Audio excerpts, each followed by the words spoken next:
Hello everyone, welcome to my another video. আশা করছি আপনারা সবাই অনেক অনেক ভালো আছেন। আপনাদের জন্য নতুন একটি ভিডিও নিয়ে চলে এলাম। আর এটাই হচ্ছে আমাদের নিঝুম দ্বীপে করা লাস্ট ভিডিও।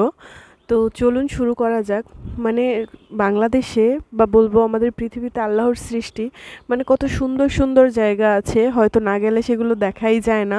সেজন্য ট্রাভেল করা ভালো, তাই না? ট্রাভেল করলে মানুষের মন মানসিকতা সব কিছু ভালো থাকে। দেখুন কত সুন্দর প্রকৃতি। এখানে না গেলে কি জানতে পারতাম যে আমাদের দেশের কোথাও একটা এরকম সুন্দর জায়গা আছে।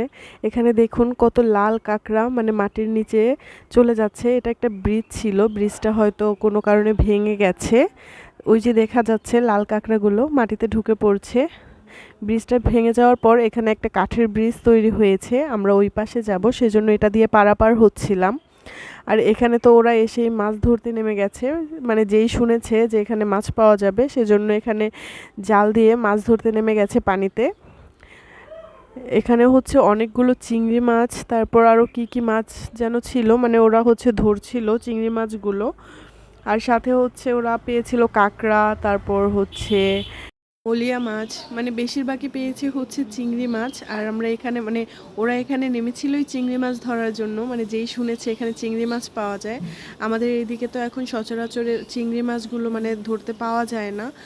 আর এখানে হচ্ছে ছোট একটা খালের মতো জায়গা ছিল, সেখান দিয়েই হচ্ছে মাছ ধরছিল। আর ওখানকার মানুষ, বেশিরভাগ মানুষই বলবো মাছ কিনে খায় না, ওরা ধরেই খায়। এরকম ছোট ছোট খালের মধ্যে অনেক মাছ, এই যে দেখেন এখানে বেশিরভাগ হচ্ছে চিংড়ি মাছ, বাকি কিছু হচ্ছে পাঁচমিশালি মাছগুলো হয় না, এরকম টাইপের মাছ। আর বেশিরভাগই হচ্ছে চিংড়ি মাছ। আর আমরা এখানে 2টা বড় সাইজের কাঁকড়া পেয়েছিলাম।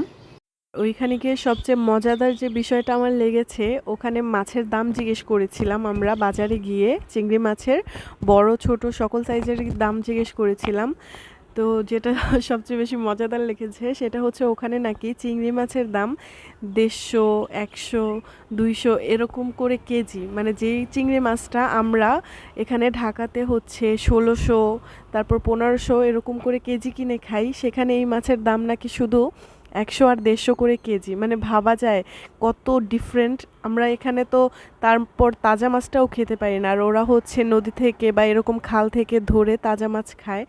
আর ওখানকার আরেকটা মজাদার বিষয় হচ্ছে ওই এলাকাতে আপনি তেমন কারো বাসাতেই হচ্ছে ফ্রিজ পাবেন না, সেজন্য ওনারা হচ্ছে মাছ তো আর রেখে খায় না, সচরাচর ধরে তাজা মাছটাই খায়।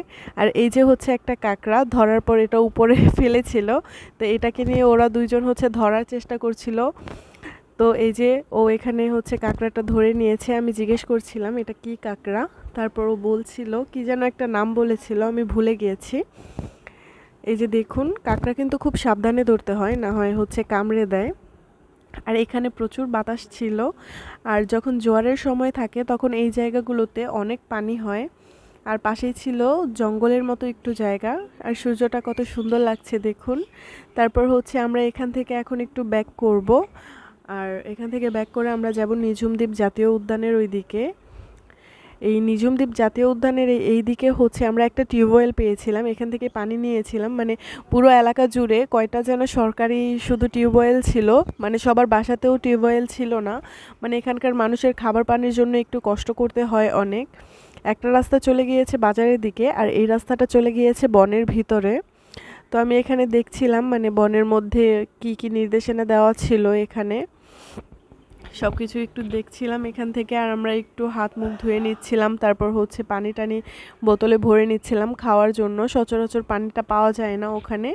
আর আপনি কিনে পানি খেতে যাবেন সেটাও খুব কম পাবেন, শুধুমাত্র বাজারের দিকে গেলে পাবেন। তারপর এদিকে হচ্ছে আমরা বিকেলের দিকে একটু সি বিচের দিকে গিয়েছিলাম, ওখানে এত সুন্দর ঢেউ ছিল, পানিগুলো খুব ভালো লেগেছে আমার কাছে। পুরো ট্রাভেলিং টাইমটাই ভালো লেগেছে, কিন্তু সবচেয়ে বেশি ভালো লেগেছে এই সি বিচে গিয়ে। পানি পেলে তো ভালোই লাগে, আর আমার একটু অ্যালার্জির সমস্যা আছে, সেজন্য হচ্ছে আমি পানিতে নামতে চাচ্ছিলাম না, কিন্তু এখানে হচ্ছে আমাকে টেনে নিয়ে গেছিল। আর এখানে দেখুন ওরা কি করছে, সাদিয়াকে হচ্ছে টেনে পানিতে নামাতে চাচ্ছে, ও নামতে চাচ্ছে না। আর এখানে রাব্বি হচ্ছে ওর পকেটে হাত দিয়েছে, তারপর দেখতে পাচ্ছে এখানে কত বালি ঢুকে গেছে ওর প্যান্টের পকেটে, ও সেগুলো দেখাচ্ছিল বের করে। তারপরে ওরা দুজন অনেকক্ষণ পানিতে ছিল, আমরা তো অল্প সময় ছিলাম, আমাকে টেনে ধরে নিয়ে গিয়েছে। আমি প্রথমে যেতে চাইনি, তারপর হচ্ছে আমাকে নিয়ে গেছে। পানিটা যেহেতু লবণাক্ত ছিল আর আমার একটু অ্যালার্জি সমস্যা আছে, মানে সেজন্য আমি উপরে আবার চলে এসেছি। তারপর হচ্ছে পানি থেকে উঠে একটু পাড় দিয়ে আমরা হাঁটাহাঁটি করছিলাম। এইভাবে আমাদের নিঝুম দ্বীপের ট্রিপটা শেষ হয়েছে। আমরা এরপর নেক্সট ডে সকালবেলায় আমরা হচ্ছে ব্যাক করে ফেলেছি। আর ওখানে গিয়ে ভালোই লেগেছে। ভিডিওগুলো আপনাদের কাছে কেমন লেগেছে অবশ্যই কমেন্ট করে জানাবেন। আজকের মতো বিদায় নিচ্ছি। আল্লাহ হাফেজ।